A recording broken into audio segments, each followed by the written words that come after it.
नवरात्रि के दूसरे दिन मां दुर्गा के ब्रह्मचारिणी स्वरूप की उपासना की जाती है। ये स्वरूप तपस्या, संयम और त्याग का प्रतीक है। पौराणिक कथा के अनुसार मां शैलपुत्री ने जब हिमालय के घर जन्म लिया तो उन्होंने छोटी आयु से ही भगवान शिव को अपना पति मान लिया था। भगवान शिव को पाने के लिए उन्होंने कठोर तपस्या का मार्ग चुना। कहा जाता है कि हजारों वर्षों तक वे केवल फल और फूल खाकर रहीं। फिर उन्होंने लंबे समय तक केवल सूखे पत्ते खाए और अंत में उन्होंने पत्तों का सेवन भी छोड़ दिया और निर्जल निर्भक्ष तपस्या करने लगी। उनकी इस कठिन साधना से पूरा त्रिलोक प्रभावित हो गया। देवताओं और ऋषियों ने उनके धैर्य और भक्ति को देखकर उन्हें आशीर्वाद दिया। आखिरकार उनकी तपस्या से प्रसन्न होकर भगवान शिव ने उन्हें अपनी अर्धांगिनी रूप में स्वीकार किया।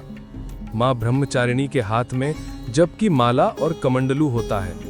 उनका यह रूप साधकों को धैर्य, संयम और आत्मबल प्रदान करता है। मान्यता है कि जो भक्त नवरात्रि के दूसरे दिन उनकी पूजा करता है उसे कठिन तपस्या और साधना का फल मिलता है और उसके जीवन से सभी बाधाएं और दुख दूर हो जाते हैं। मां ब्रह्मचारिणी को अनंत शक्ति और साधना की देवी कहा जाता है। उनकी आराधना से व्यक्ति के अंदर त्याग और वैराग्य का भाव उत्पन्न होता है और उसे जीवन में सच्ची सफलता प्राप्त होती है। इस प्रकार नवरात्रि का दूसरा दिन हमें ये सिखाता है कि सच्चे विश्वास और कठोर परिश्रम से कोई भी लक्ष्य असंभव नहीं है। मां ब्रह्मचारिणी का आशीर्वाद हमें हर कठिनाई में सही मार्ग दिखाता है।